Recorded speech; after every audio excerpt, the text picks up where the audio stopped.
Bueno, vamos a ver el recording in progress que me graba. Bueno, entonces vuelvo a compartir el PowerPoint y seguimos. Lo pongo modo presentación. Ahí está. Entonces estábamos con el cardenal Wyszynski. El cardenal Wyszynski era un cardenal que era como la autoridad moral para todos los polacos, defensor de los derechos humanos, de la libertad, y bueno, por eso lo ponen en la cárcel. Pero bueno, eran muy amigos y lo que hacían los comunistas era tratar de que se peleen entre ellos dos, porque Wojtyła era como un intelectual que influía mucho en toda la cultura polaca y tenía una gran ascendencia sobre mucha gente, ¿no?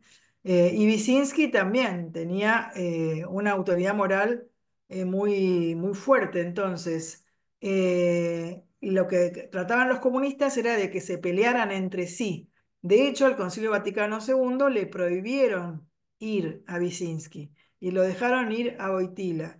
En eso, quizás por providencia de Dios, lo que pasó fue que los comunistas no se daban cuenta o no se daban del todo cuenta de quién era Wojtyła como él no se metía a pelear directamente contra ellos, sino que tenía otros modos de proceder, eh, no sé, como que tenía una personalidad y una inteligencia para manejar la situación de una manera de poder estar con su gente y de poder ayudar a la gente. Se iba con los jóvenes a la montaña, a esquiar, a los campamentos.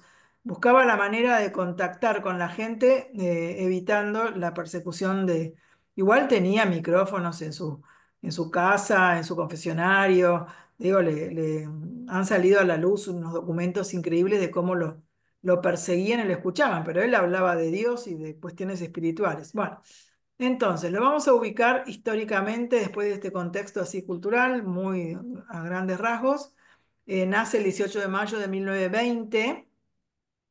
Está bueno acordarse el año porque uno dice 1920, entonces decir, cuando fue la guerra tenía tantos años, cuando fue el Concilio Vaticano II, si vos 20 al 65 tenía tantos, era de tal edad, ¿no? Ese es como que te ubica un poco en el periodo histórico que vivió, una vida larga y una vida muy variada, digamos, ¿no?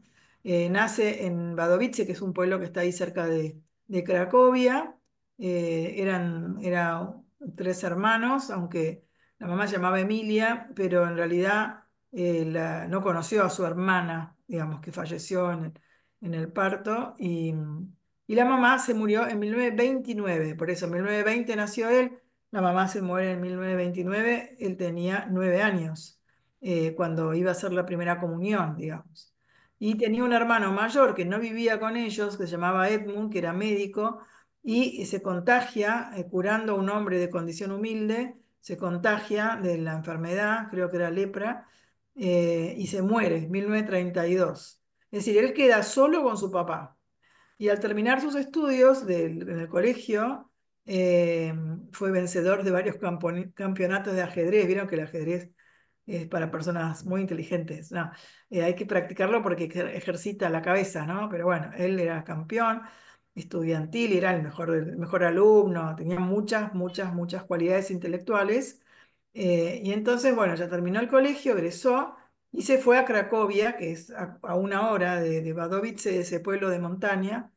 Yo fui hasta Wadowice, conocí ese lugar, el colegio al que él fue, la casa donde él vivió, que es un museo lindísimo ahora, bueno, museo de primer mundo, ¿no? Como con efectos especiales, con materiales, es increíble. Bueno.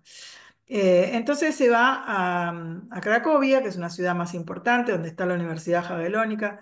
Él piensa estudiar, quería estudiar el tema de la lengua y la filología, y también le encantaba el teatro, la literatura, y todo lo que es la poesía, ¿no? En realidad, él originalmente no era un filósofo, era más un poeta, un escritor literario. Había escrito obras breves, poemas, un poema a la mamá, a la madre. un poema a la Virgen, porque el papá lo había llevado de chiquito ahí a un santuario que hay en la ciudad natal de Wadowice y le había mostrado una imagen de la Virgen y le dijo que esa iba a ser su madre, ahora que la mamá estaba en el cielo. Entonces él también tenía mucha devoción a la Virgen y recibió toda su formación cristiana a través de su papá. Pero ¿qué pasa? Él se va a Cracovia para estudiar. Pero ¿qué pasó? Que en 1939, que es cuando se produce la invasión de la guerra, ¿no? De los alemanes, cierran la universidad. Y de hecho, cierran y mandan a todos los profesores deportados a los campos de concentración. Es decir, él no pudo ponerse a estudiar en la universidad, tenía 19 años, y se va a trabajar a una cantera y después a una fábrica para evitar el ser deportado hacia Alemania.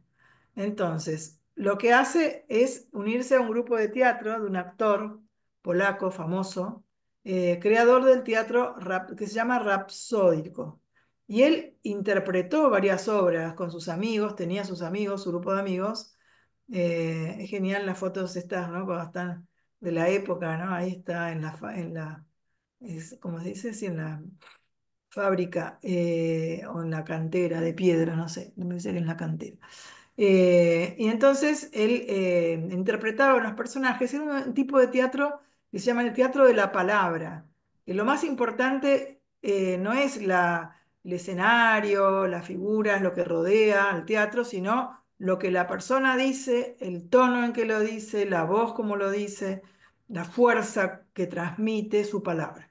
Entonces, ahí tuvo también generó muchas nuevas amistades y se unió con todos sus amigos, estaban en la resistencia polaca, obviamente, no estaban a favor de los alemanes, o se ocultaban de los alemanes o se unían a la resistencia. Unos lo hacían de forma violenta, con atentados y contra los alemanes, y otros hacían una resistencia pacífica. Carlos Wojtyla eligió este camino y a él le parecía que el modo de resistir a la invasión alemana era a través de la cultura polaca, mantener la cultura polaca, porque los alemanes querían hacer desaparecer completamente la cultura eslava, la cultura polaca, que era católica, y querían invadir y poseer esos territorios, pero además anular la cultura. Entonces, y además estaba todo el tema de los judíos. En Polonia hay un barrio judío enorme, que yo lo pude recorrer porque reconstruyeron casi todas las sinagogas destruidas por los alemanes. Y había mucho, en aquella época había más, muchos judíos, y bueno, y se armaron los guetos esos, ¿no? Eh, y Carol en concreto era muy amigo desde el colegio de algunos chicos que eran judíos, chicas, chicos, familias. Bueno, hay un libro que se llama El Papa Oculto, que lo escribe este judío, bueno, es la historia de este judío amigo, y empieza cuando se reencuentran en la época del concilio y cuando lo eligen, cuando participa el concilio, este señor judío que había sobrevivido a la persecución de los nazis, pero toda su familia la habían matado, su madre, su padre, su abuela, sus hermanas, toda la familia que Carol conocía había muerto. Y él se había ido a la guerra, a Italia, y bueno, terminó quedándose en Italia. Nunca más había vuelto a Polonia. Eh, y, y entonces, esto es una historia re linda, cuando Juan Pablo II va a Roma para participar en el concilio, empieza a salir en los diarios. Karol Wojtyla, un obispo polaco, dijo en el concilio esto y lo otro, como que su figura no pasó desapercibida. Y Karol Wojtyla, polaco, este judío, dice, ¿será el que éramos amigos cuando éramos chicos? Que termina ordenándose y siendo obispo y cardenal.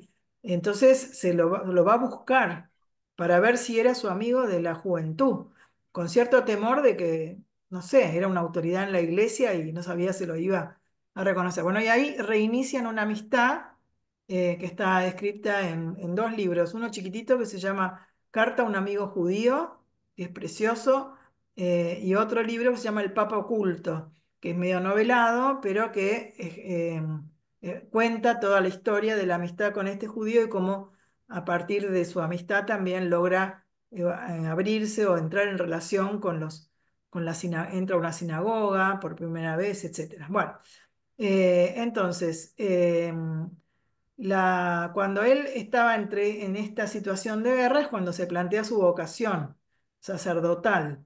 Y entonces, bajo la ocupación nazi, entra en un seminario que se llama un seminario clandestino.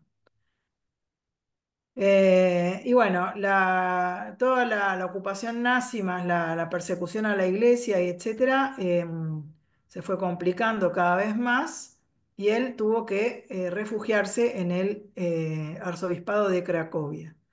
Entonces, en el contexto de su juventud conoció también a un personaje que era un laico, que era un sastre, que reunía a los jóvenes en la parroquia donde él participaba y les enseñaba a rezar el rosario, a contemplar los misterios del rosario y sobre todo la vida contemplativa. Entonces les dio a leer a San Juan de la Cruz. Como era tan inteligente, facilidad para los idiomas, ¿qué hizo Carol?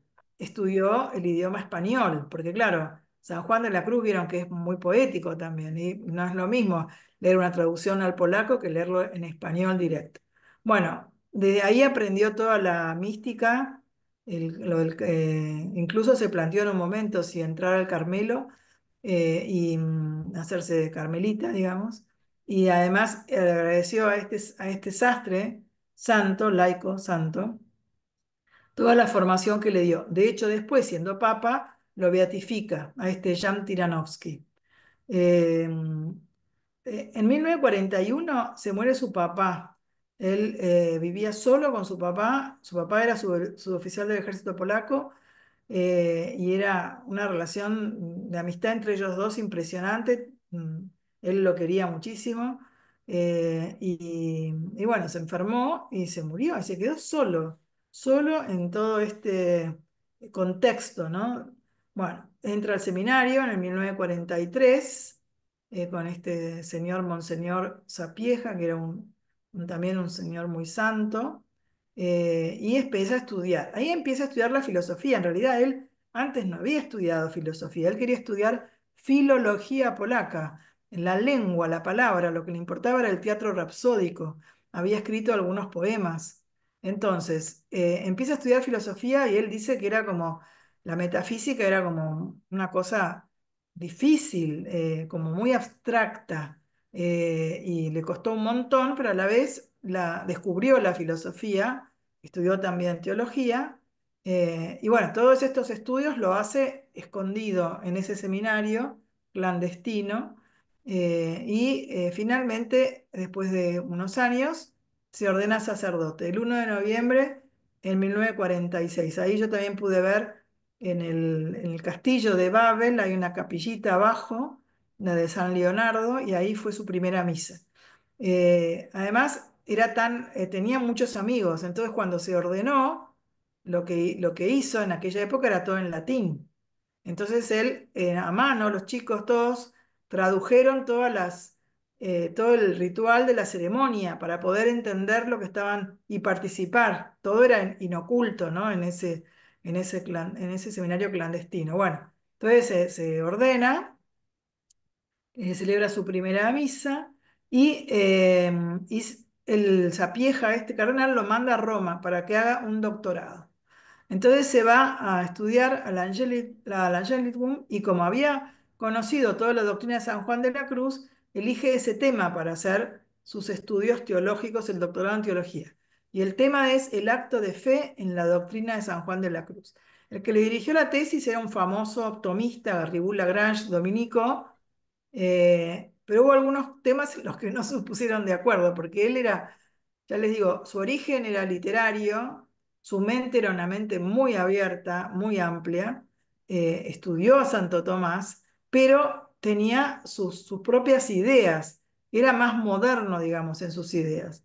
Piensan que en el siglo XX surge la psicología experimental, Freud, el tema del yo y del sujeto humano, de quién es el hombre, de quién soy yo, estaba mucho más presente que en la época antigua, cuando empezaron el siglo quinto en Atenas miraban el cosmos, los filósofos, y se admiraban de la naturaleza, mirando hacia afuera, no tanto hacia adentro. Aunque hay un adagio que dice, conócete a ti mismo, algo se dice de la virtud y del ser humano, pero el descubrimiento del yo, del sujeto humano, es más propio de este siglo, del siglo XX.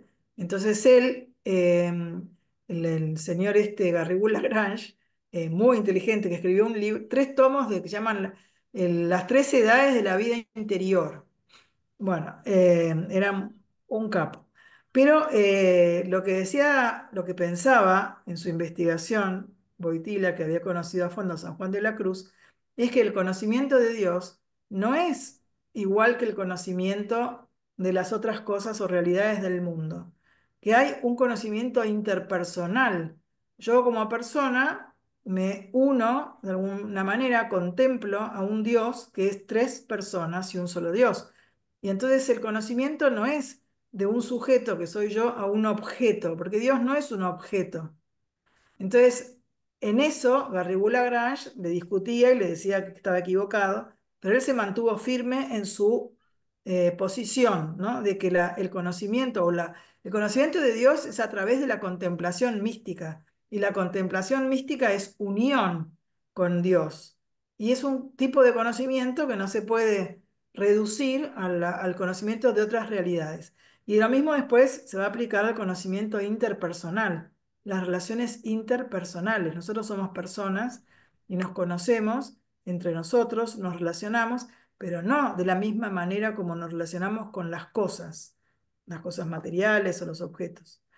Bueno, él escribe su tesis, está publicada sobre el acto de fe en San Juan de la Cruz, y vuelve a Polonia para empezar a trabajar como sacerdote. Lo ponen de vicario en una parroquia más de pueblo, después en otra, en San Florián, que es una parroquia que también la fuimos a conocer, muy linda, chiquitita, y ahí había muchos jóvenes. Es muy cerca de la ciudad de Cracovia, y ahí él trabaja con los jóvenes, que era su dedicación, era para ellos eh, full time, digamos, ¿no? Se iba a esquiar, se iba a los ríos, hay fotos de eso, ¿no? Se iban en kayak, hacían campamentos de carpa con fogones, bueno, y se hacía muy amigo, ¿no? De la juventud.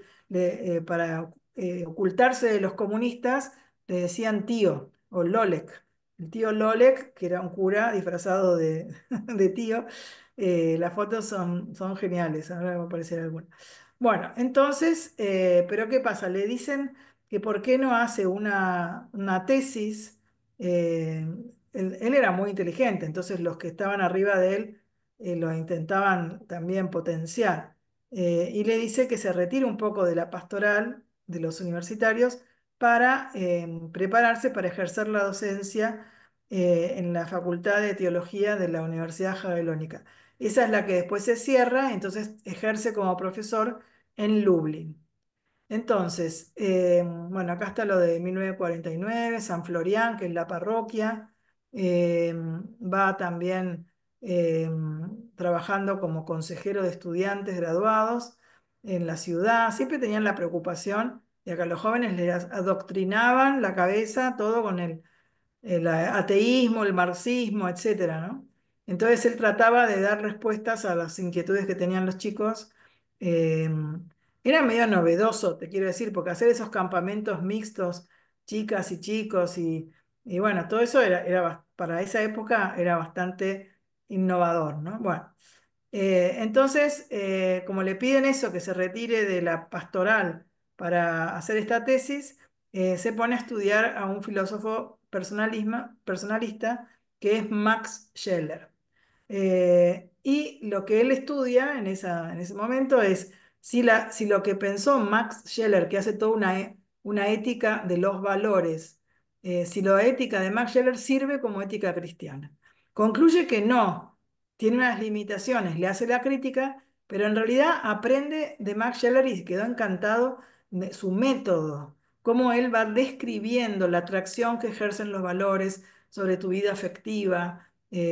Trata mucho del tema del pudor, bueno, unos temas más nuevos para la filosofía de esa época, Y él aprendió con Max Scheler el método, la descripción de lo que aparece para llegar después al núcleo de la verdad.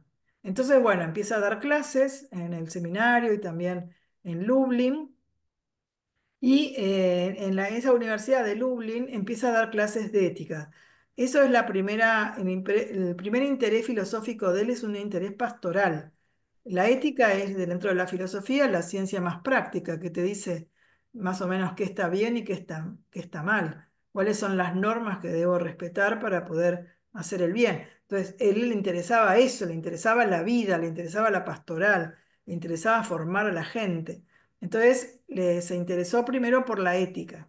Entonces, una ética, digamos, que diera respuesta a los interrogantes que hacían los jóvenes. Entonces, mientras tanto, sigue también sus nombramientos en la carrera, podemos decir, entre comillas, sacerdotal, porque Pío XII lo nombra obispo eh, y se recibe la ordenación episcopal el 28 de septiembre en esa catedral de Babel que está como un castillo, ¿no? Lindísima, es como representa mucho para los polacos, esa catedral, porque ahí está en el altar central el primer obispo que se convierte y muere mártir, es un altar que es como un sarcófago de plata, que está en el medio de esa iglesia de la catedral de Babel, y que hacía 1000 años empezó el catolicismo en Polonia. Entonces es muy representativo de la historia. Por ejemplo, hay un cementerio ahí abajo de la catedral y ahí está Chopin, por ejemplo, también los artistas, los músicos, toda la cultura de ellos. Bueno, después empieza el Concilio Vaticano II en Roma. Al Stefan Wyszynski no lo dejan ir, es decir, no puede salir de Polonia.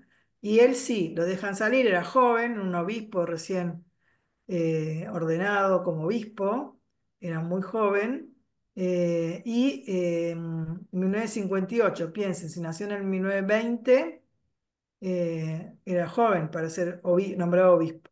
Y se va a trabajar a Roma y empieza a elaborar lo que después se llamó la Constitución Pastoral Gaudium et Spes.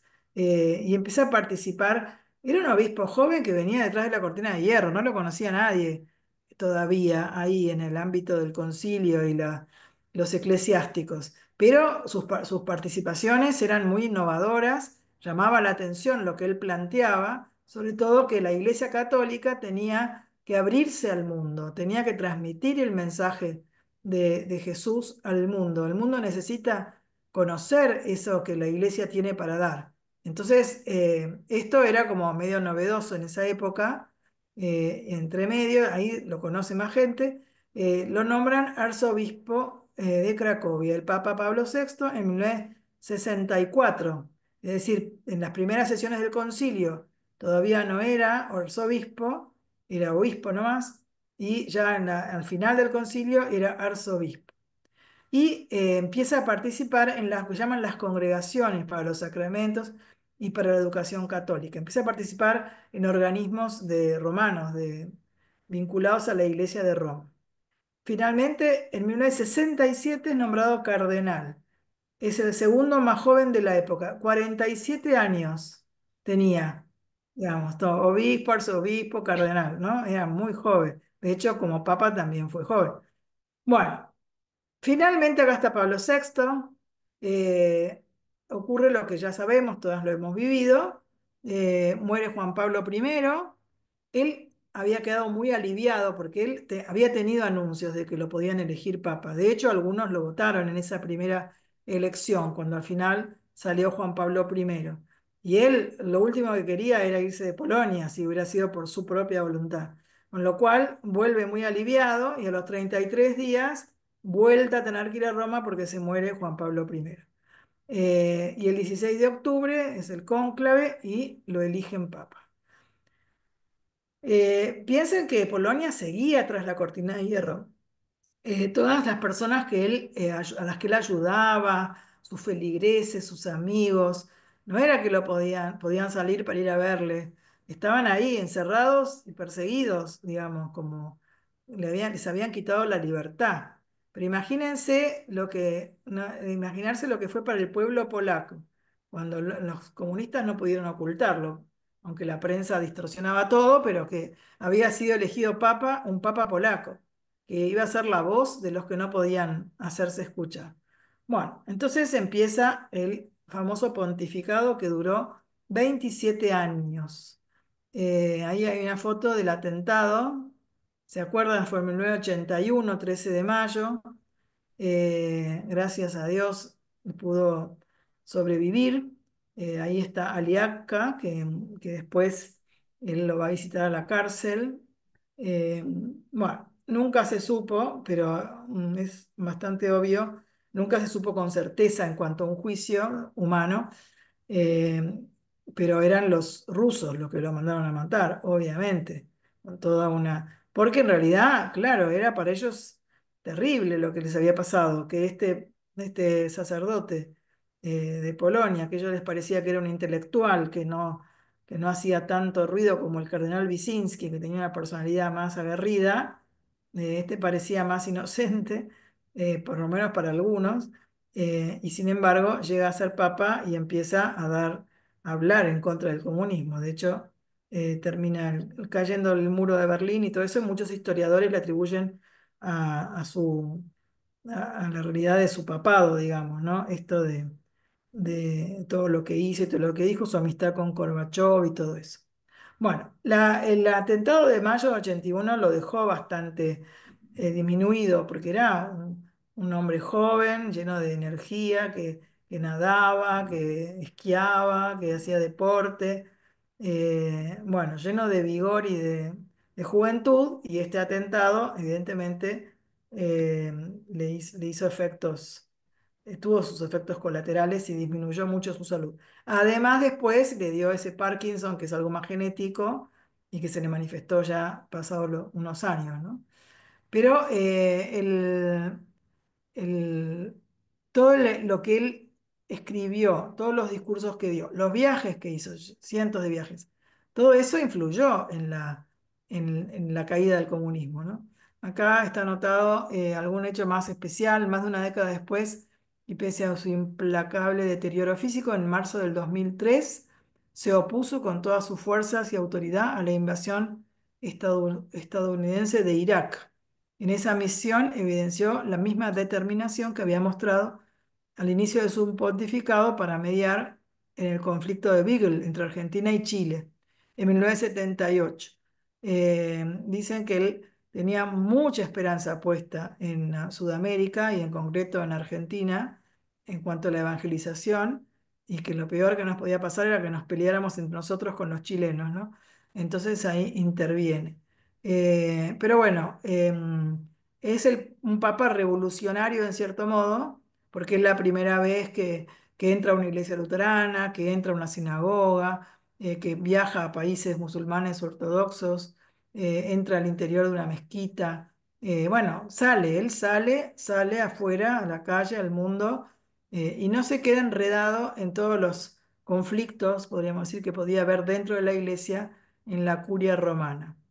Por eso inaugura acá en Buenos Aires lo que fue después la Jornada de la Juventud. Yo estuve ahí en la 9 de julio, no sé si alguno de ustedes, en 1983, que fue la primera, un domingo de Ramos, ahora que el domingo próximo, domingo de Ramos, en la 9 de julio celebró una misa de Ramos y fue como la primera jornada mundial. Después ya vinieron un montón, todavía se siguen haciendo, ¿no? Eh, bueno, después toda la oración por la paz del mundo. Bueno, es imposible, yo no voy a describir acá todo el pontificado, eh, que lo lleva hasta el umbral del año 2000, de atravesar el año 2000. Para él era como algo muy importante, como que era una misión que Dios le daba a él para iniciar el siglo XXI. Es el jubileo del año 2000, y también, bueno, pudo viajar a Tierra Santa, está esa foto en el muro, rezando en el muro, ¿no? Que rezan los judíos. Bueno, todas cosas que rompían un poco los esquemas de la tradición de los papas, ¿no? Eh, Finalmente muere un 2 de abril, hace poco fue los 2005, 2025, los 20 años. de su muerte. Fue impresionante, todo el mundo que viajó a sus funerales, bueno, un santo realmente, una cosa muy impresionante, un regalo de Dios para la humanidad del siglo XX, ¿no? Todas sus enseñanzas, su pontificado, su claridad, su fuerza, su encanto, su atractivo, ¿no? Bueno, entonces ahí fue cuando la gente decía santo súbito, hay que beatificarlo, santificarlo, aunque tenía algunos que se oponían, pero Benedicto XVI, el domingo 1 de mayo del 2011, en la plaza de San Pedro de Roma lo beatifica. Bueno, esto es un pantallazo de su figura, ¿no? Ahora, su pensamiento, que es lo que nos interesa ver un poco. A ver qué hora es. Menos 10. Bueno, no sé si quieren comentar algo para despertarse o para... ¿Vieron la película de Carol? Ese un hombre que llegó a ser papa. Vicu, ¿vos la viste con Javi esa Eh, película? vi, vi la primera parte, me encantó, se la recomiendo. Es espectacular. Puede ser que sean dos partes, es bien Sí, larga. puede ser. Hay dos Sí. o tres películas distintas. La polaca esa que actúa un actor polaco, hace de Carol, que empieza con unas campanas que suenan ahí cuando lo eligen papa, que los jóvenes amigos se van a la iglesia de Babel y entran a tocar unas campanas que no habían sonado en años y la gente sale a la calle enloquecida y los comunistas se querían morir. Pero describe muy bien ese ambiente, ¿no? Desde el 39 cuando entran los aviones invaden Polonia y todo eso. Bueno, la muerte del papá, la película está bien hecha y en el momento que salió, me acuerdo que la vimos cientos de veces, la pasamos en Sur, en el Auditorio de Sur, varias veces, impactaba mucho. ¿Cómo se llamaba? Porque yo me acuerdo de haberla visto, pero me gustaría volver a verla. Sí, se las puedo mandar el link. El hombre de Carol Wojtyla, el hombre que llegó a ser papa, o un hombre que llegó a ser papa, algo así. Ajá. Pero la Sí, voy a esa, buscar, esa. Mm. la voy a Sí, sí, buscar, sí, yo sí. también la vi a esa ¿No y la ahora la viste, perdí. Vero? La Sí, vi, me encantó, la vi varias veces. Me gustaría que se la pudieras mandar porque la perdí, no sé, las presté y sí, nunca más. sí, sí. No, creo que está en YouTube, así que se puede. Yo, de hecho, de Ah, ahí había buenísimo. sacado cuando daba unas clases unos pedacitos de película de esa, cuando, pobre, es horrible, matan a toda una familia judía y él se encuentra en la montaña. Es algo figurado, porque, bueno, siempre en las películas te resumen en un personaje a varios personajes. Y él se encuentra en la montaña con su amiga, él tenía varias amigas, mujeres, que eso también escandalizó después en la beatificación. Algunos querían frenarla porque decían que no se había investigado bien lo de sus amistades femeninas. Y le atribuían un enamoramiento con una fenomenóloga, Timiñeca se llama, que seguramente ella se habrá enamorado de él, puede ser, pero no, eran muy amigos. Y después la otra era Wanda Poltavska, que es una psiquiatra que estuvo en un campo de concentración y que escribió Diario de una amistad, donde están todas las cartas que se escribieron. Era un escándalo, un papa que se seguía escribiendo con una mujer. Bueno, nada, una estupidez mayúscula. Vos lees ese libro y es los diálogos entre ellos. Él era una especie de director espiritual de ella, desde que era joven, la chica esta, que estaba muy lastimada por su experiencia en el campo de concentración. Bueno, ahí en la introducción del librito que yo escribí de quién eres ser humano, en la introducción cuento la experiencia de Banda Poltavska, porque es muy buena la primera parte del libro, cuando ella se decepciona del ser humano y dice, ¿cómo es posible que un ser humano odie tanto, haga tanto daño, tanto mal, que es como una bestia, ¿no? Entonces hace una serie de reflexiones y la que la salva de toda esa decepción es Carol Wojtyla con su dirección espiritual. Después le decía hermana a Banda Poltavka, porque era como una hermana. Ella se casó, tuvo hijos, él le bautizó los hijos. Es como que fue su familia, la familia de Banda Poltavka. Y la otra, Timiñeca, creo que estaba en Estados Unidos, era una filósofa. Bueno, tenían muchas conversaciones filosóficas muy, muy profundas. Eh, pero bueno, escandalizaba esto de las amistades femeninas.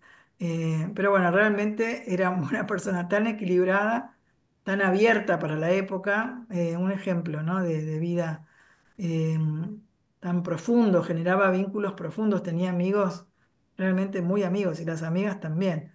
y una personalidad que atraía mucho. Bueno, entonces, lo que importa es que entendamos un poquito, vamos a ir, qué es lo que él propone, qué es lo que él piensa acerca del hombre. Entonces, ¿qué es lo que pasa con su figura? Él hace una filosofía requete original. Pero los tomistas quieren que sea tomista, los fenomenólogos quieren que sea fenomenólogo y los personalistas se lo quieren guardar ellos. Entonces, yo hace poco me decía uno de estar en el Centro San Juan Pablo II, cuando yo iba a publicar el libro este que después publiqué, ¿Quién eres ser humano? Me decía, no, no pongas personalismo. No sé, esto muy tomista y un poco desprecian a los personalistas que son pensadores del siglo XX, que hay de todo entre esos pensadores. Hay algunos más filósofos, auténticos pensadores filósofos, y otros que son más superficiales, son más, bueno, no son filósofos en el sentido pleno de la palabra, tipo Santo Tomás, pero es gracioso porque se lo pelean, ¿no? En realidad él dice, yo me inserté en la corriente del personalismo cuando estudié a Max Scheler, si no tiene problema en decir que era personalista. O habla de Husserl y de Stein. Bueno, por supuesto, Santo Tomás lo leyó, él decía que viajaba cuando se fue a Roma, cuenta él en su autobiografía, que viajaba con la Suma Teológica y leía a Santo Tomás en sus fuentes mientras viajaba por Europa, digamos, que había podido salir detrás de la cortina de hierro, ¿no? Famosa.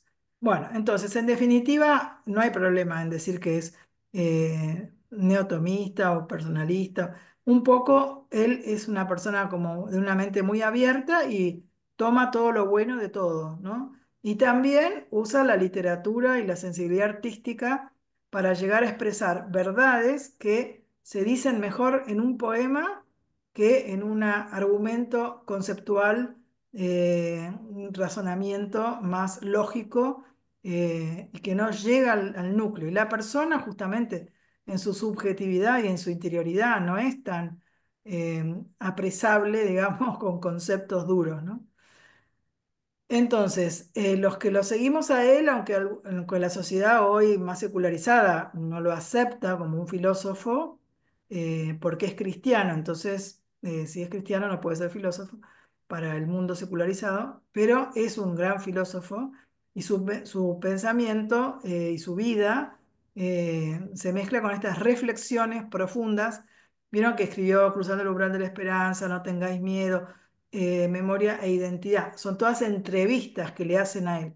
Y él ahí va diciendo temas muy profundos en los que ha reflexionado. Entonces él dice que ha aprendido más de la reflexión que del estudio. Es decir, más que erudición, él lo que buscaba es una sabiduría y una experiencia humana. Decía que teníamos que ser expertos en humanidad. Es decir, llegar al corazón de la realidad del hombre, que es tan misteriosa y tan profunda. Por eso el pensamiento antropológico, que es el estudio del hombre, requiere de una síntesis, dice él, entre tomismo y fenomenología. Y todo tiene que estar estructurado en torno al concepto de persona. Entonces, él es tomista, bueno, sí, se basa en el tomismo, estudió a Santo Tomás y no lo niega, no niega las verdades a las que alcanzó Santo Tomás, pero elige otro camino, porque Santo Tomás no habla ni de la conciencia, ni del sujeto humano, ni de la autodeterminación, ni la autoconciencia, ni el inconsciente. Todo eso es más del siglo XX. Él en el siglo XII no habla de eso, habla de la condición objetiva, lo que tenemos en común todos los seres humanos. Pero estos filósofos del siglo XX quieren llegar al corazón de la persona. Entonces, toman elementos tomistas, pero no se quedan en eso, sino que quieren ahondar en el ser humano en cuanto persona. ¿Qué significa el espíritu humano, la hondura humana, la interioridad humana? Entonces, eso le aporta ese tipo de pensamiento, se lo aporta Max Scheler, ¿no? Entonces, él dice que quiere aunar la filosofía del ser tomista, aristotélico tomista, con la filosofía de la conciencia. Entonces el tomista muy cerrado te diría, no, pero qué peligroso, la conciencia es subjetiva y caemos en el subjetivismo. O yo estaba en un congreso de Santo Tomás que decía, no, no se puede hablar de valores, porque el valor es subjetivo, quien valora es el sujeto. Hay que hablar de bien, porque el bien es objetivo, pero el bien objetivo lo tengo que encarnar yo en mi vida. Y yo soy un sujeto humano, no soy un objeto, no soy una cosa. Y hay que tomar las dos dimensiones, la objetiva y la subjetiva. Entonces elabora una serie de conceptos, acá están mencionados en la diapositiva algunos, lo que él llama la autoteleología. Eh, Vieron que cuando, no sé si se van a acordar, pero cuando se enunciaron los nuevos misterios del Rosario, antes se rezaban 3 partes del Rosario, después se empezaron a rezar 4 partes. Estaban los misterios luminosos, que eran los misterios de la vida pública de Jesús. Cuando los enuncia Juan Pablo II, el segundo misterio luminoso dice, la autorrevelación en las bodas de Caná. Y a mí me hizo mucha gracia porque el tema de autodeterminación, autoteleología, autodeterminación, o todo ese auto que es las realidades que parten de mí, de mi interior, del sujeto, la autodecisión. Bueno, es un lenguaje muy boitiliano, es decir, Boitila habla de esto, la autoteleología, telos es fin. Yo me pongo los fines de mi vida. Soy un ser libre y soy un fin, no soy un fin como Dios, pero soy un fin con minúscula, digamos. El hombre no puede ser usado como un medio. El hombre tiene una dignidad que impide, o debería impedir que se use como un medio, ¿no? Hacer uso del otro. Eh, También explica mejor la síntesis de la elección y la autodeterminación, como cuando yo tomo decisiones, todas las decisiones de los actos libres que yo realizo a lo largo de mi vida, me van completando a mí como persona, me van haciendo a mí, me van formando un carácter, van forjando una personalidad. Todo lo que queda dentro de mí, no solamente la cultura que se produce en la sociedad por los actos del hombre, sino el aspecto subjetivo.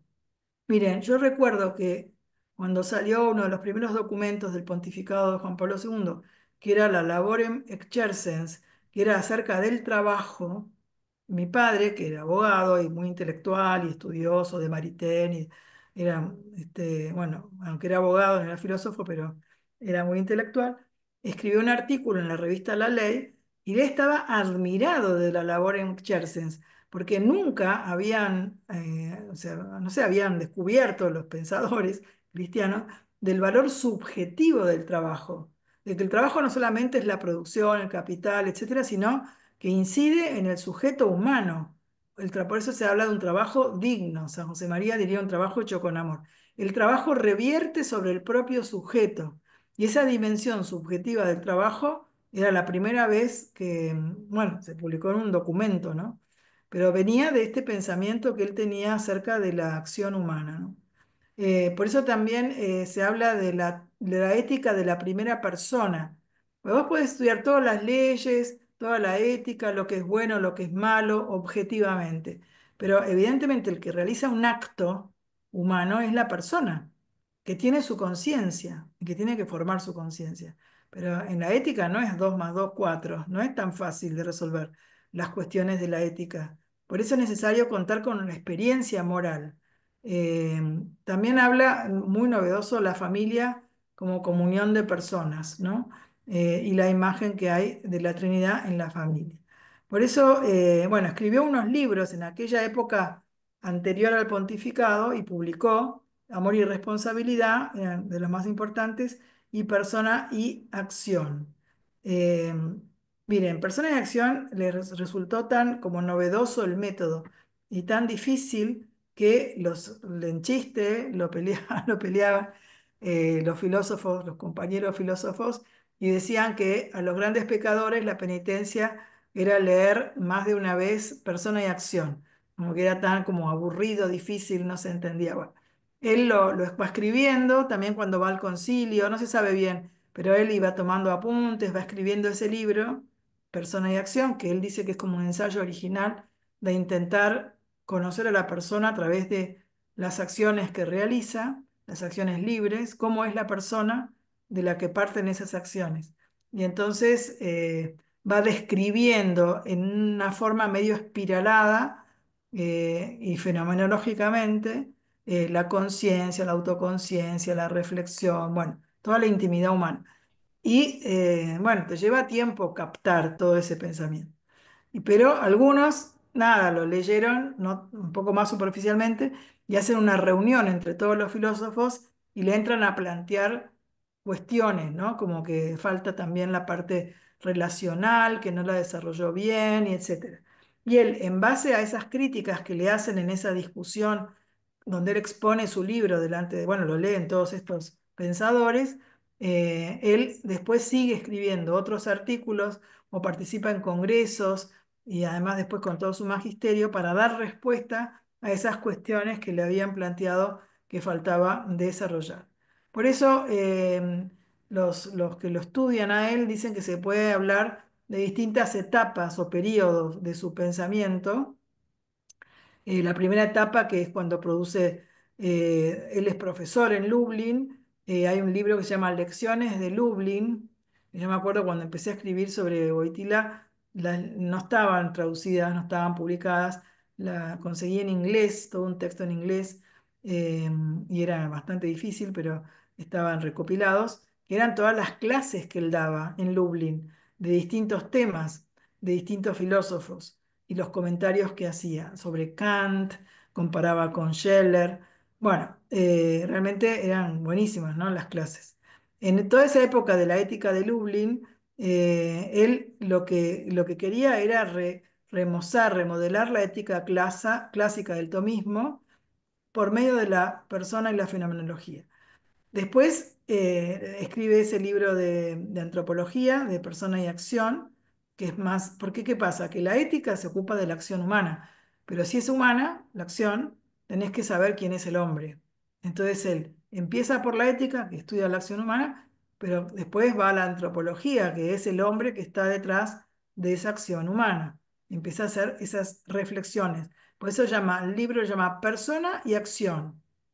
Vos, ahora vimos hoy las fotos del bebito de Paz Cagliari, del nieto de Patti, que nació ayer, ¿no? Divina en la foto de todo. Evidentemente ese niño es una persona, ¿no? Nace como persona porque tiene esa condición común, tiene naturaleza humana, no va a salir un elefante de la panza de la mamá, aunque salió muy gordito, como casi 4 kilos, divino. Pero, aunque es una persona, todavía es una persona que no está completa.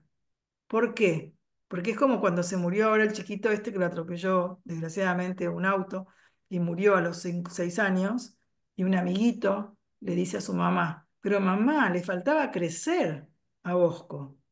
Y cuando yo vaya al cielo, ¿él va a ser chiquito así como ahora o va a crecer junto conmigo? Bueno, empiezan las preguntas de los niños que no tienen respuesta, pero evidentemente le faltaba crecer. ¿Qué quiere decir eso? Que el ser humano no solamente es como una, podés decir una planta, bueno, se murió con la sequía y no salió la rosa, pero la planta se desarrolla, pero no se completa de un modo distinto cada una, a sí misma. El hombre, por su libertad, se hace en cierto modo a sí mismo, se completa a sí mismo en sus relaciones, en sus decisiones. Entonces, esto que es tan profundo le lleva a él a decir que persona, acción, no se pueden separar, porque la acción humana es la que me va haciendo a mí mejor o peor persona, o moralmente hablando o humanamente hablando. Es una buena persona. ¿Cómo se hizo buena persona o una persona de bien? Haciendo obras buenas, siendo coherente con su condición de ser humano. Bueno, y después quedan unos temas abiertos en Persona y Acción que le plantean, sobre todo el tema de la sociabilidad del hombre, la relación, la participación en la sociedad.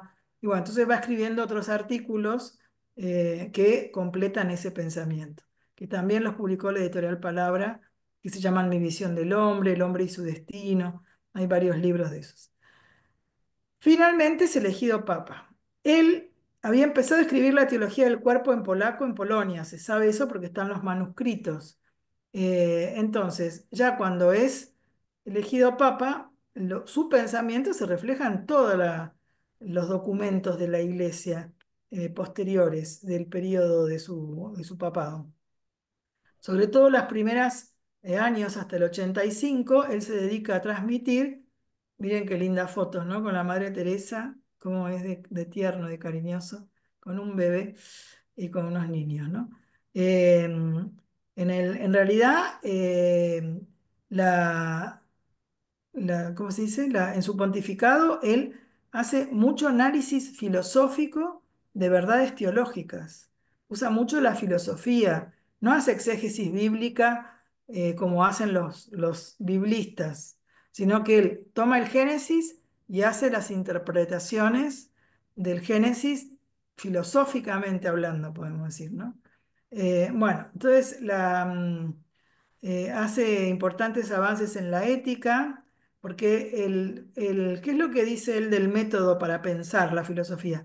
Que hay que partir de la experiencia. La fuente de tu pensamiento es la experiencia. El niño empieza a crecer y va teniendo experiencias. Y esas experiencias le llevan a aseverar determinados juicios, ¿no? El perro ladra y el hombre, no sé, ese hombre habla, ¿no? El chico todavía no puede expresar en sujeto, verbo, predicado algunas realidades que descubre, pero dice, esto es un árbol, mirá, árbol, mamá, mirá, pájaro, miau, el gato. Bueno, va poniendo los conceptos, va atribuyendo las acciones de un animal a su comportamiento y va relacionando. Bueno, va teniendo experiencias. Por eso dice que el pensamiento filosófico parte de la experiencia. Y esto es un modo nuevo de hacer filosofía. Y en la ética introduce la experiencia de cada uno del sujeto humano y dice que la moralidad, lo bueno o lo malo, se da en el interior, en su vida personal, que es irrepetible, que es única. Por eso le da mucha importancia al tema de la conciencia y la autoconciencia. Y también reflexiona mucho sobre el dominio, el autodominio. Ven que siempre está lo auto sobre sí mismo. Autodominio de la voluntad, es decir, dominio de mis actos. La dimensión afectiva y perfectiva de los actos, ¿no? Acá miren la foto que están los jóvenes, estos jóvenes que eran sus amigos, que formaban un grupo que se llamaba Unia. Y cuando en la película aparece que se despiden entre ellos, cuando unos se van a la guerra, algunos los convocan a luchar en determinado lugar, dicen cor unum et anima una, un corazón y un alma, la unia, unidos, ¿no? La comunión. Eh, por eso el punto de partida no era una cuestión académica, aunque la gente Amor y Responsabilidad a veces le cuesta leerlo, porque no es fácil el método fenomenológico, etcétera, pero en realidad él en esa época lo que quería es esto, adivinen cómo lo dice. En aquellos años lo más importante para mí se había convertido en los jóvenes, que me planteaban no preguntas sobre la existencia de Dios, sino preguntas concretas sobre cómo vivir, el modo de afrontar y resolver los problemas del amor y del matrimonio, además de todo lo relacionado con el mundo del trabajo. De nuestra relación, de la participación en los problemas de su vida, nació el estudio, ese que está resumido en su libro, Amor y Responsabilidad. Es un libro filosófico, pero es también experiencial y además, claro, los temas que trata cuando describe lo que es el enamoramiento, lo que es la atracción, la diferencia entre el enamoramiento y el amor como virtud. Bueno, es un libro brillante sobre el amor humano y muy avanzado también. Y su amiga Wanda Poltavska, que es la psiquiatra, escribe un anexo en ese libro que se publica, un anexo donde habla de la sexualidad humana. Debe ser uno de los primeros libros sobre la sexualidad humana, el que publica él en este Amor y Responsabilidad. En realidad, lo que pasa es que lo conocimos recién cuando él asume como papa, porque empiezan a traducirse sus escritos a otros idiomas. Si no, en polaco, ¿quién lo iba a leer? Solo los polacos, ¿no? El idioma polaco es re difícil. Bueno, entonces fíjense la foto, ¿no? Él acá era sacerdote, joven, acá también está haciendo campamentos con los jóvenes que lo llaman tío, ¿no? Y después toda la catequesis de los niños. Realmente tenía un estilo muy descontracturado. Después era súper piadoso y cuidadoso en la liturgia y todo eso, pero en la parte de humana, de relación humana, realmente era un adelantado. Por eso él intenta responder a preguntas como ¿qué es el amor? ¿Cómo es la sexualidad humana? ¿La castidad? ¿Es represión o es una virtud positiva? ¿Qué es el pudor? ¿Por qué no relaciones sexuales antes del matrimonio? Es decir, intenta dar respuesta a todo eso. Escribió también una novela que se llama El taller del orfebre, que es como la explicación de amor y responsabilidad, pero de forma literaria, a través de las relaciones de algunas parejas entre ellos. Bueno, entonces, yo me acuerdo que de leer ese libro cuando estaba estudiando filosofía y nos deslumbró a todas las que estudiamos filosofía, porque era un modo distinto de hacer filosofía, era más cercana a la vida, ¿no? Y a esa edad te interesa la vida, ¿no? No solo la teoría. Me acuerdo en las clases de Hegel con una amiga, la profesora hablaba con mucho entusiasmo. Estudiar Hegel es como hacer un ejercicio de matemática, son todas ideas, tesis, antítesis, síntesis, tesis, antítesis, síntesis, es interesante. Pero entonces María, una amiga me miraba y me decía, che, ¿y la realidad dónde está acá? Porque era un divague, no era un divague, influyó muchísimo en el pensamiento, en la cultura, pero divague en el sentido que no era una filosofía que te acercara al conocimiento de la realidad, de la verdad. Estabas haciendo un ejercicio meramente intelectual. Y bueno, eso nos daba respuestas de las que necesitábamos en ese tiempo, ¿no? Por eso él toma de Kant esta frase, obra de tal modo que uses la humanidad en tu persona y en la de cualquier otro siempre como un fin y nunca solo como un medio. Eso lo dice Kant. Kant le interesa la antropología y la ética, es la ética del deber, es el deber por el deber, pero aporta algunas ideas luminosas. Entonces, Wojtyla toma eso de que la humanidad nunca puede ser usada como un medio, pero combina con los valores de Scheller y el interiorizar adentro de mi ser, de mi persona, los valores como virtudes, cuando los encarno en mí. Él habla de las virtudes, usa una expresión que a mí me encanta, dice son destrezas morales. Y yo pienso en, no sé, Julio Boca, ¿no? Las personas que tienen patinaje sobre hielo, ¿no? Que tienen destrezas físicas. Y es una maravilla el dominio que tienen de su físico, de su cuerpo, el salto en largo, en alto, las piruetas que hacen en el aire. La virtud también es una destreza, es una habilidad, pero del espíritu, o de la inteligencia, o de la voluntad, o de la afectividad. Son destrezas morales, eso lo trata en Persona y Acción. Y entonces, la persona es un fin, dice Kant. No puede ser usada como un medio. Eso es lo que le da su valor absoluto, un valor incuestionable, al margen de las acciones que haga. Las acciones te van a mejorar o empeorar como ser humano, pero vos seguís siendo un ser humano. Y en cuanto a ser humano, tenés una dignidad que te proviene de tu propia condición. Por eso es el origen de una norma que se llama norma personalista, que es como la traducción del mandamiento del amor, y se ama al prójimo como vos querés que te amen. Entonces él lo dice, la norma personalista dice que el único modo correcto para tratar a una persona es tratarla como un fin, no como un medio, y amarla. La persona lo que merece en el trato es ser amada, al margen de que por ahí dice, no, no se merece que nadie la quiera. Bueno, sí se merece. Todo ser humano se merece el respeto por su dignidad. Bueno, acá lo ven en el kayak, pero rezando o leyendo, ¿no? O bueno, caminando. Parece, y andando en bicicleta también. Era muy deportista y parece que esquiaba muy bien. Era muy buen esquiador. Y además ahí en Cracovia están las montañas esas que son muy atractivas para el esquí. Bueno. Entonces, esto ya les dije de persona y acción, que es como que fue lo natural del pensamiento, decir, bueno, tengo que profundizar en quién es la persona, para mirarla a través de su acción. Y ese acceso nos permite entrar en la intimidad del ser humano. El ser humano es un sujeto personal, único y repetible que tiene interioridad, tiene intimidad. Ningún otro ser del cosmos tiene esas características. Tiene autoconciencia, sabe que piensa. No solamente piensa, sino que es consciente de que piensa.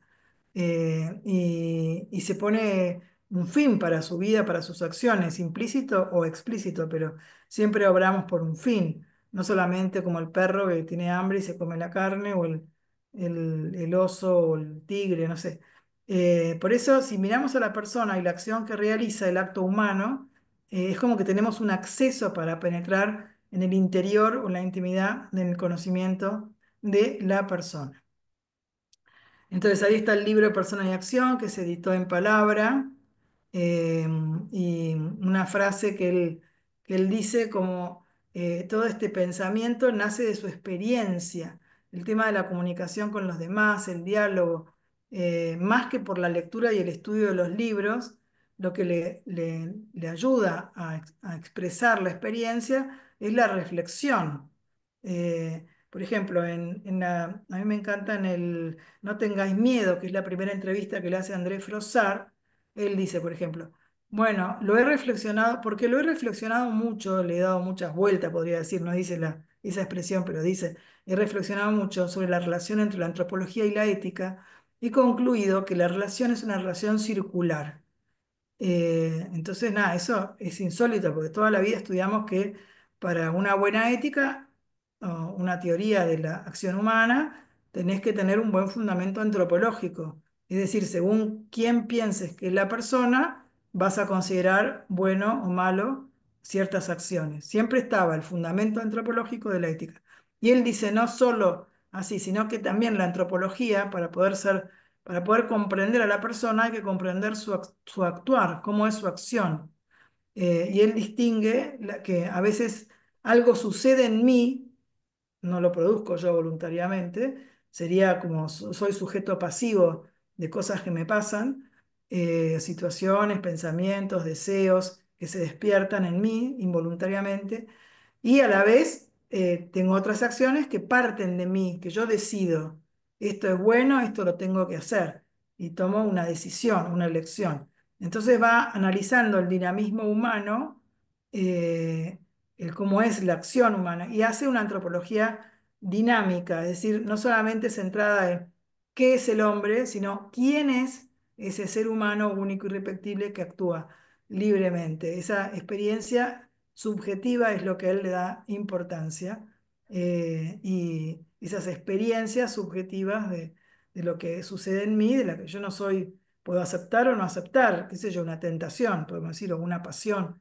una ira, pero podemos dominarla también. Entonces, él analiza todos esos movimientos internos de la persona, que se autodetermina. Por eso, él más que decir, bueno, la inteligencia conoce la verdad, la voluntad quiere el bien, las tendencias se dirigen hacia un bien o accesible o un bien arduo.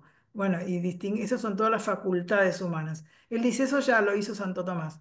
Ahora lo que a mí me interesa es otro enfoque, un enfoque distinto de la decisión que uno toma y cómo eso a mí me revierte sobre mí mismo las decisiones y me autodetermino. Y cómo elaboro en la conciencia qué decisión tomar, qué hacer. Y va analizando la conciencia, la autoconciencia, y los valores que tienen hacia los cuales se dirige la acción que voy a realizar. Y él dice, yo veo que primero miro un valor.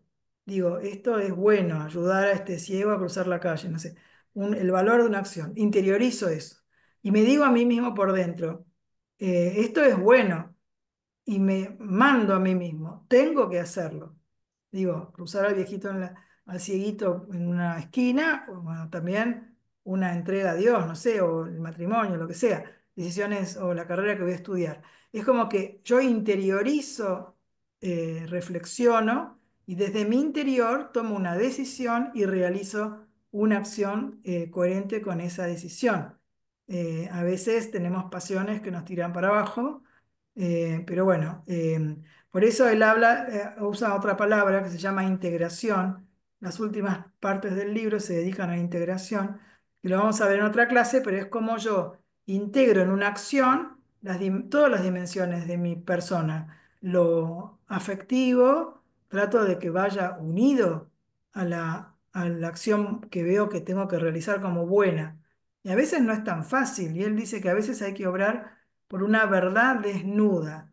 Si me atrae, no sé, o porque vivo yo el celibato o porque estaba casado, te atrae una persona en tu trabajo, te empezás a enamorar de alguien que no es tu marido o tu mujer, efectivamente eso es una atracción, se despierta esa especie de enamoramiento, pero vos sobre esa atracción podés trabajar, podés distanciarte, alejarte, poner los medios para evitar que eso se convierta en una traición a la fidelidad. Entonces, todo ese comportamiento humano tiene que ver con este dinamismo, de que vos podés integrar lo afectivo a la realización de actos buenos. Y es bueno que los chicos, cuando los educás, experimenten la alegría de hacer el bien, ¿no? Ay, mamá va a volver de retiro, vamos a preparar la comida y vamos a dejar la casa limpia y ordenada, qué sé yo, bueno, le vamos a dar una sorpresa, bueno, lo hacen todos juntos y eso les produce una alegría porque le dan una alegría a la madre. Esas experiencias de bien son muy buenas porque es como que te afirman en que hacer el bien puede ser costoso, pero en realidad también me produce alegría, ¿no? Y después todo el tema de la relación. Hay unos filósofos que se llaman los filósofos del diálogo, los filósofos de la relación humana. Él en Persona y Acción trata este tema, habla de que uno en la relación con los demás participa en el crecimiento de la humanidad del otro, pero no lo desarrolla largamente, es como pone unos esbozos. Entonces después en otros escritos desarrolla más este tema de la relación intersubjetiva, de la subjetividad y la comunión de amor. En realidad lo va madurando hasta que en la teología del cuerpo es cuando él dice que nosotros somos imagen y semejanza de Dios, no en el momento de la soledad, no solo porque sos inteligente, tenés voluntad libre, sino en el momento de la comunión, porque Dios no es soledad, Dios es comunión intratrinitaria, es relación. Y nosotros también, la persona sola no existe, somos relación, desde la relación de la filiación eh, tenemos un padre, la paternidad, la maternidad eh, y la generación. Nacemos en una familia. Entonces, todo ese tema también lo profundiza en la Carta a las Familias, en otro documento que es la Mulieris Dignitatem, también habla de la unidualidad, como que se nos va haciendo ya tarde, pero este libro, La persona, sujeto y comunidad, es un escrito donde él explica yo, tú, nosotros, ¿no? Como el amor, la relación de amor entre un yo y un tú forma un nosotros, y la comunidad es un nosotros. Y se pone en línea con este pensamiento que se llama dialógico de Martin Buber, de Levinas, que lo que dicen ellos es que la persona es un sujeto relacional llamado a la entrega, al don. Y termina, la vez pasada les dije ese escrito sobre el don, ¿no? La persona, miren cómo lo dice en difícil, unidualidad relacional. Es decir, la persona fue creada como varón y mujer, uno, pero en relación al otro, relacional. Vamos a vivir en el cielo la comunión de los santos, es una comunión de amor. Todo este tema va profundizando más. En ese documento es impresionante las cosas que dice eh, y profundiza en esto, ¿no? Del ser humano que está creado como unidualidad relacional. Y los pensadores hoy están profundizando en esto de la relación en la Trinidad.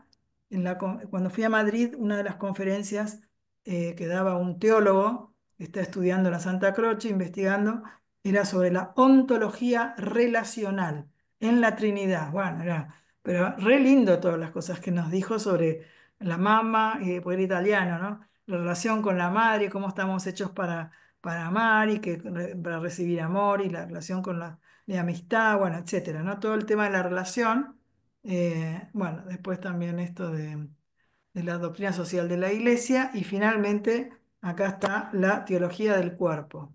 Pero bueno, no me voy a detener, ese es el cuarto periodo y después acá están enunciadas en el Power todas los libros que ha escrito Don Misterio, su autobiografía, Levantaos vamos, Memoria e Identidad, la poesía del tríptico romano, que la escribe mirando en la Capilla Sixtina, la obra de Miguel Ángel, las entrevistas, Cruzando el umbral de la esperanza, etcétera.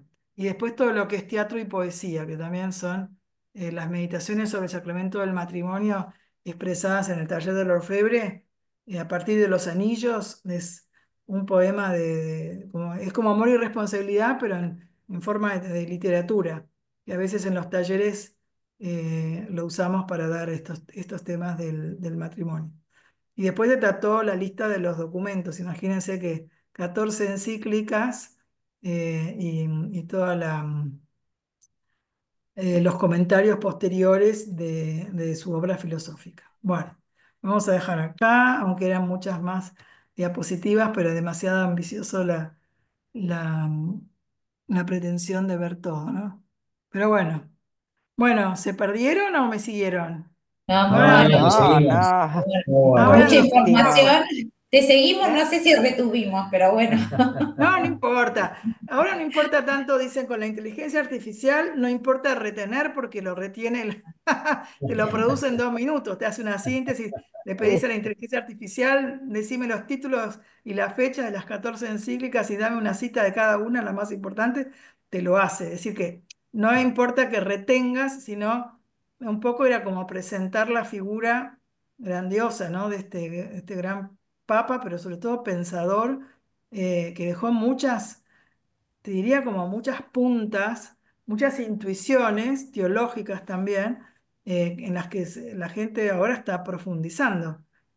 Cuando él le dijo a Ratzinger que la familia era imagen de la Trinidad, y Ratzinger le dijo, no, Santo Padre, eso no se puede decir así, porque los teólogos van por otro lado. Y bueno, le dijo el Papa Juan Pablo II, los teólogos tendrán que investigar más porque yo estoy convencido de que es así, aunque él teológicamente no lo había estudiado. Bueno, y después se estudió y sale ese tema en documentos de la iglesia, ¿no? Sobre la familia. La familia como San José María decía, de la Trinidad de la tierra a la Trinidad del cielo. Y estaba hablada de la Trinidad de la tierra, que eran Jesús, María y José como la imagen de la Trinidad en la familia. Es que es toda una cuestión teológica muy profunda que se está estudiando más, digamos, ¿no? Pero bueno, él tenía esas intuiciones y estaba seguro de eso y las iba alargando, pero claro, no llegó a desarrollar todo lo que intuyó. Por ejemplo, de la sexualidad en la teología del cuerpo dice, la sexualidad no es algo predicamental o accidental, sino que es algo constitutivo del ser humano. Dice esa frase nomás, no la desarrolla, pero decir que es algo constitutivo quiere decir que es algo que no lo puedo distorsionar o manejar o utilizar o separar de mis actos de amor eh, sin consecuencias negativas para el mismo ser humano porque es constitutivo. La percepción famosa de la sexualidad, la atracción a las personas del mismo sexo, etcétera, nadie niega esa realidad y que está abundante porque hay una hipersexualización en la sociedad, hay mucha confusión, eh, y se separa todo el lenguaje del cuerpo, se separa del lenguaje del amor, y todo eso tiene consecuencias terribles para la misma antropología, podemos decir, para el mismo ser humano. Entonces él ha dejado mucho para que sigamos trabajando y pensando, los estudiosos. Vamos a ver qué podemos hacer para hacerlo llegar también me encantó que el otro día me mandaron un material de Estados Unidos, de un grupo de laicos que se juntaron a investigar y estudiar y produjeron unos libros sobre la teología del cuerpo aplicada al aula desde jardín de infantes. Y entonces es mi cuerpo y yo, mi cuerpo es bueno, con el cuerpo puedo manifestar el amor, no sé, todos títulos que tienen que ver con el cuerpo. Para chiquitos chiquitos que empiezan, soy varón y mujer. Es decir, en el fondo es una formación de teología del cuerpo que se necesita para contrarrestar toda la ideología, ¿no? Bueno, nada, se van haciendo cosas y se van haciendo redes también entre muchos pensadores y otros educadores, etcétera. Bueno, para mejorar esta sociedad en la que vivimos. Bueno, nada, les mandaré la grabación, vamos a ver qué salió porque se empezó a grabar en un lado, después se grabó en otro. No te Pero les mando olvides del un link. power y lo de la película me queda pendiente, Sí, no te ¿no? olvides. Sí, No, no, no sí, me sí. olvido. Bueno, bueno, Muchísimas vamos a gracias.